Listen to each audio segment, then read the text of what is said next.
रुक करते हैं खबरों की तरफ। राज्यपाल हरिबाऊ बांगरे ने शुक्रवार को आबू रोड में राष्ट्रपति द्रौपदी मुर्मू के साथ अध्यात्म से स्वच्छ और स्वस्थ समाज विषयक ग्लोबल समिट में भाग लिया है और राज्यपाल हरिबाऊ बांगरे ने इस पर वैश्विक परिचर्चा में अपने विचार रखते हुए कहा कि अध्यात्म भारत की वो सुदृढ़ परंपरा है जिसके जरिए जीवन की उत्कर्ष राहों का निर्माण किया जाता रहा है। उन्होंने कहा कि अध्यात्म जीवन की नैतिकता है। स्वच्छ और स्वस्थ जीवन की राहों का निर्माण अध्यात्म में निहित शक्ति ही है। और राज्यपाल हरिबाऊ बांगरे ने भारतीय ज्ञान परंपरा की चर्चा करते हुए अध्यात्म से जुड़े मानवीय मूल्यों की भी विस्तार से चर्चा की। उन्होंने कहा कि अध्यात्म भारतीय जीवन का अंग है। हमारी संस्कृति में व्यक्ति की बजाय मनुष्य बनने पर जोर दिया गया। मनुष्य बनने का अर्थ है कि अपने लिए नहीं, संपूर्ण समाज के लिए जीना है। यही भारतीय संस्कृति है और जिससे स्वस्थ समाज का निर्माण किया जा सकता है।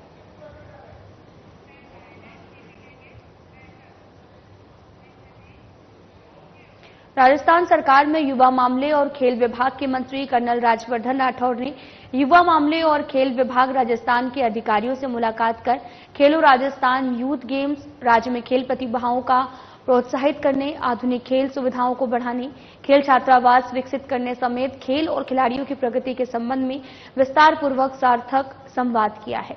कैबिनेट मंत्री ने संभाग स्तर पर युवा साथी केंद्रों की स्थापना और राज्य युवा नीति एवं राज्य खेल नीति के निर्माण के लिए विभाग में PMU यानी कि प्रोजेक्ट मैनेजमेंट यूनिट गठन की प्रक्रिया को शीघ्र पूरा करने के निर्देश दिए हैं। PMU गठन के लिए आवश्यक पत्रावली वित्त विभाग को अनुमोदन के लिए भेज दी गई है। बैठक में खेल मंत्री ने राजस्थान राज्य क्रीड़ा परिषद में 140 खेल प्रशिक्षकों की नियुक्ति के लिए योग्यताओं के मापदंड निर्धारित करने के निर्देश दिए हैं। कर्नल राज्यवर्धन राठौड़ ने अधिकारियों को खेलो राजस्थान कार्यक्रम को शीघ्र तैयार करने और राज्य की खेल अकादमी को PPP यानी कि पब्लिक प्राइवेट पार्टनरशिप मोड पर संचालित करने की रूपरेखा तैयार करने के निर्देश दिए गए हैं।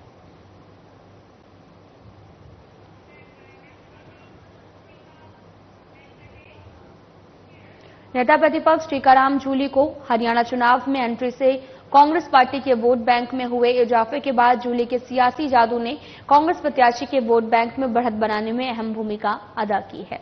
जूली ने हरियाणा प्रदेश में महेंद्रगढ़ की धरती पर कांग्रेस के राष्ट्रीय नेता राहुल गांधी की विजय संकल्प यात्रा का राहुल गांधी से हाथ मिलाकर जोरदार स्वागत किया है।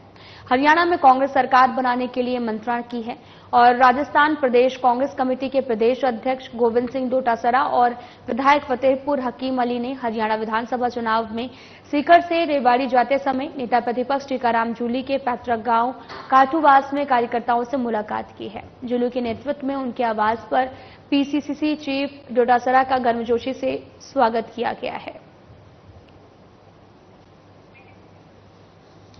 आपको बता दें कि राजस्थान सरकार में युवा मामले और खेल विभाग के मंत्री कर्नल राज्यवर्धन राठौड़ ने युवा मामले और खेल विभाग राजस्थान के अधिकारियों से मुलाकात कर खेलो राजस्थान यूथ गेम्स, राज्य में खेल प्रतिभाओं को प्रोत्साहित करने, आधुनिक सरकार बनाने की मंत्रणा की है। राजस्थान प्रदेश कांग्रेस कमेटी के प्रदेश अध्यक्ष गोविंद सिंह डोटासरा और विधायक फतेहपुर हकीम अली ने हरियाणा विधानसभा चुनाव में सीकर से रेवाड़ी जाते समय नेता प्रतिपक्ष टीकाराम जूली के पैतृक गांव काठूवास में कार्यकर्ताओं से मुलाकात की है और जूली के नेतृत्व में उनके पैतृक गांव काठूवास में कार्यकर्ताओं से मुलाकात की गई और जूली के नेतृत्व में उनके आवास पर PCC चीफ डोटासरा का गर्मजोशी से स्वागत किया गया। पूर्व मंत्री प्रताप सिंह खाचरियावास ने राज्य सरकार के द्वारा राजस्थान मेडिकल काउंसिल में भ्रष्टाचार के जरिए बहुत बड़ा घोटाला कर फर्जी डॉक्टर बनाने और लाखों रुपए की रिश्वत लेकर डॉक्टर को सर्टिफिकेट जारी करने वाले RMC के रजिस्ट्रार राजेश शर्मा को गिरफ्तारी से बचाने का आरोप लगाया है। खाचरियावास ने कहा कि इतना संगीन अपराध करने वाले राजेश शर्मा को गिरफ्तारी से बचाने के लिए राज्य की बीजेपी सरकार में बड़े स्तर पर RMC के इस घोटाले को दबाने के लिए राजेश शर्मा को सिर्फ APO किया गया है। और खाचरियावास में यह भी कहा कि मामला बहुत गंभीर है। मेडिकल में घोटाला होना, घोटाले में करोड़ों का लेन देन होना और एक रजिस्ट्रार के द्वारा पैसे लेकर डॉक्टर को सर्टिफिकेट जारी कर देना गंभीर अपराध की श्रेणी में आता है। राज्य की बीजेपी सरकार को ये बताना चाहिए कि राजेश शर्मा को किसके इशारे पर बचाया गया है। इतने बड़े घोटाले पर राज्य की बीजेपी सरकार पर्दा क्यों डालना चाहती है और खाचरी आवास ने यह भी कहा कि बीजेपी सरकार की कथनी और करनी में अंतर है। फर्जी डॉक्टर बनने के इस घोटाले की पूर्ण जांच करने के लिए रजिस्ट्रार राजेश शर्मा को तुरंत गिरफ्तार करके पूरे घोटाले की सच्चाई सामने लानी चाहिए।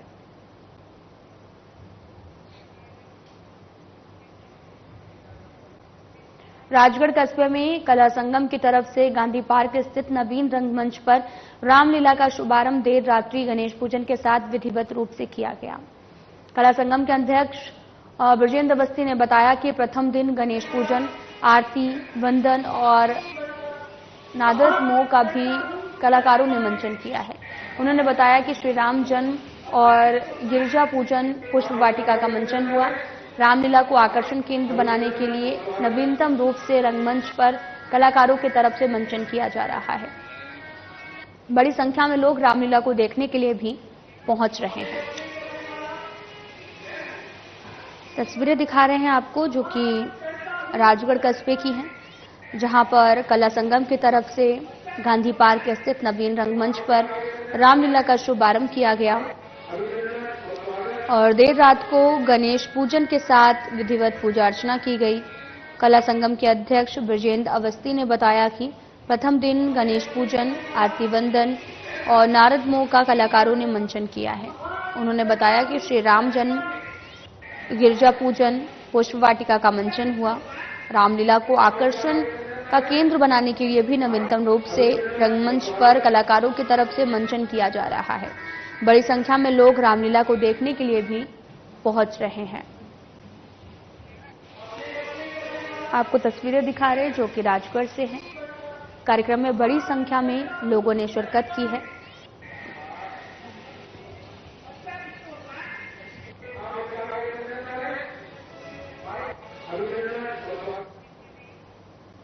राजगढ़ कस्बे में 5188वीं महाराज अग्रसेन की जयंती हर्षोल्लास के साथ मनाई गई है। इसमें पूर्व आपको बताते चलें कि कस्बे के अग्रवाल धर्मशाला में समाज की तरफ से कई कार्यक्रम आयोजित हुए। कार्यक्रम संयोजक हेमंत गोयल ने बताया कि सुबह कस्बे के प्रमुख मार्गों से समाज के महिला पुरुषों की तरफ से प्रभात फेरी निकाली गई है। इसके बाद महाराज अग्रसेन का ध्वजारोहण कर माल्यार्पण कर किया गया और उसके बाद कस्बे के अग्रवाल धर्मशाला से भव्य शोभा यात्रा निकाली गई।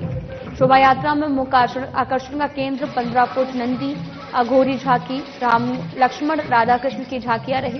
यात्रा का कस्बे में जगह जगह पुष्प डालकर स्वागत किया गया और साथ ही यात्रा कस्बे के प्रमुख मार्गों से होती हुई पुनः अग्रवाल धर्मशाला पहुंची है। तस्वीरें दिखा रहे हैं आपको जो कि राजगढ़ से हैं, जहां पर 5188वीं महाराज अग्रसेन 48वीं महाराज अग्रसेन की जयंती मनाई गई है। हर्षोल्लास के साथ इस जयंती को मनाया गया है। जयंती पर कई कार्यक्रमों का भी आयोजन हुआ है और साथ ही कस्बे के अग्रवाल धर्मशाला में समाज की तरफ से कई कार्यक्रम भी आयोजित हुए हैं। कार्यक्रम संयोजक हेमंत गोयल ने बताया कि सुबह कस्बे के प्रमुख मार्गों से समाज के महिला पुरुषों की तरफ से प्रभात फेरी निकाली गई है। आज अग्रसेन महाराज का 5148वां जन्मोत्सव राजगढ़ में मनाया गया है। इसके उपलक्ष्य में आज प्रातःकाल प्रभात फेरी निकाली गई थी, जिस दिन में झंडारोहण किया गया और अब आकर्षक झांकियां निकाली जा रही है। शाम को अग्रवाल समाज का भोजन प्रसादी का कार्यक्रम है। इसी कार्यक्रम की श्रृंखला में कल हमने समाज के अग्रवाल नवयुवक संघ द्वारा बच्चों के लिए खेलकूद प्रतियोगिताएं और भाषण प्रतियोगिताएं, कंटीनर प्रतियोगिताएं आयोजित की गई, जिसमें विजेताओं को प्रथम, द्वितीय, तृतीय स्थान पर आने पर उनको पुरस्कार वितरित किए। बांदीकुई रेल मार्ग के मध्य स्थित सुरेर फाटक के पास बीते बुधवार को ट्रेन के कट जाने से एक वृद्ध की मौत हो गई थी। सूचना पर राजगढ़ पुलिस ने शव को कब्जे में लेकर शिनाख्ती के लिए राजगढ़ सीएचसी की मोर्ची में रखवा दिया है और साथ ही आपको यह भी बताते चले कि जिसकी शिनाख्त आपको बताते चले कि गांव के बबेली निवासी रामफूल मीना पुत्र मूलचंद मीना के रूप में हुई है। एएसआई सूरजमल ने बताया कि गत 2 अक्टूबर को फोन से सूचना मिली थी कि एक अज्ञात व्यक्ति सुरेर फाटक के पास ट्रेन से एक व्यक्ति कट गया है। सूचना पर राजगढ़ पुलिस मौके पर पहुंची है। पुलिस ने शव को कब्जे में लेकर शिनाख्त की है और साथ ही राजगढ़ के सीएचसी की मोर्ची में रखवा दिया। मृतक की पहचान बबेली निवासी रामफूल पुत्र मूलचंद मीणा के रूप में हुई। फिलहाल पुलिस पूरे मामले की जांच में जुटी हुई है।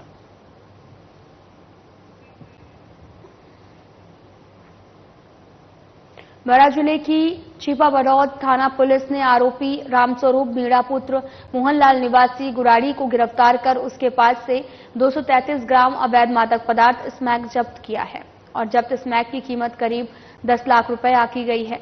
और एसपी राजकुमार चौधरी ने बताया कि जिले में अवैध मादक पदार्थों की तस्करी की रोकथाम और आरोपी की धरपकड़ के लिए अतिरिक्त पुलिस अधीक्षक राजेश चौधरी और सीओ जयप्रकाश अटल के सुपरविजन में एसएचओ छिपाबड़ौद कल्याण सिंह मैं टीम द्वारा जो है वो मुखबिर की सूचना पर आरोपी रामस्वरूप मीणा को 233 ग्राम स्मैक सहित गिरफ्तार किया गया है। एसपी चौधरी ने बताया कि पुलिस को सूचना मिली थी कि आरोपी अपने मकान में स्मैक बनाने और बेचने का काम करता है। सूचना पर दबिश देकर पुलिस ने आरोपी रामस्वरूप मीणा को गिरफ्तार कर 233 उपकरण भी जो हैं वो जब्त किए हैं और साथ ही मामले में एनडीपीएस एक्ट में मुकदमा पंजीकृत कर आगे की जांच में जुट गई है। दरअसल पूरा मामला बारा जिले के छिपाबड़ौद पुलिस की बड़ी कार्रवाई का है।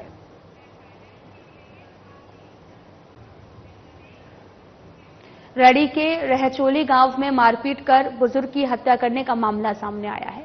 मृतक के बेटे ने रैडी पुलिस को लिखित में शिकायत दी है। पीड़ित के मृतक के 2 भाइयों पर सुमेरपुर में राष्ट्रपिता महात्मा गांधी और लाल बहादुर शास्त्री की जयंती धूमधाम के साथ मनाई गई है।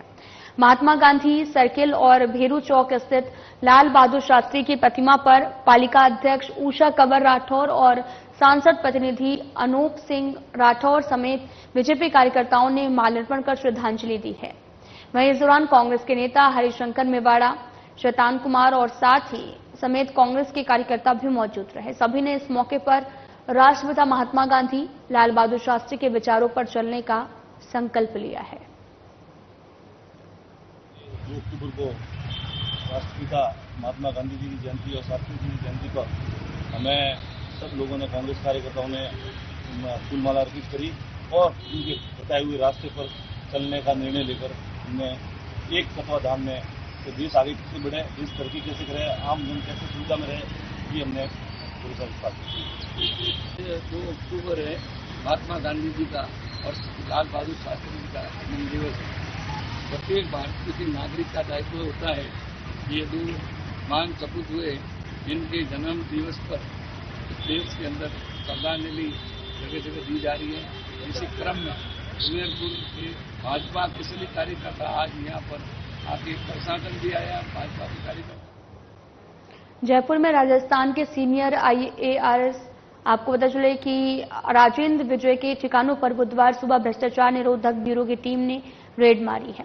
छापेमारी के बाद विजय को कोटा संभागीय आयुक्त से हटा दिया गया। सरकार ने उन्हें APO कर दिया है। विजय के कोटा में 2 और जयपुर के 1 ठिकानों पर सर्च की जा रही थी। वहीं दौसा में उनके पैतृक घर को फिलहाल सील किया गया और IAS के खिलाफ आय से अधिक संपत्ति की शिकायत है। एजेंसी लंबे समय से विजय पर नजर रख रही थी। ACB ने मंगलवार को कोर्ट में अपनी जांच रिपोर्ट और शिकायत को रखा, जिसके आधार पर कोर्ट ने सर्च के आदेश दिए हैं, जिस पर बुधवार सुबह करीब 6:30 बजे से राजेंद्र विजय के 4 ठिकानों पर ACB की सर्च कार्रवाई की गई है। जयपुर, बीकानेर, कोटा सहित राजस्थान के 7 रेलवे स्टेशन को बम से उड़ाने की धमकी मिली है, जिससे इन स्टेशन पर सुरक्षा बढ़ा दी गई। यात्रियों और ट्रेनों की जांच की जा रही है। फिलहाल किसी भी तरह की कोई संदिग्ध चीज नहीं मिली है। रेलवे के CPRO कैप्टन शशि किरण ने बताया कि हनुमानगढ़ के सुपरिटेंडेंट को एक लेटर मिला। लेटर में बीकानेर संभाग के हनुमानगढ़ रेलवे स्टेशन के अलावा कई और स्टेशन को उड़ाने की धमकी मिली है। इस तरह की जानकारी सामने आने के बाद सुरक्षा एजेंसियों को अलर्ट कर दिया गया है। मामले में अज्ञात के खिलाफ हनुमानगढ़ GRP थाने में मामला दर्ज कर लिया गया है।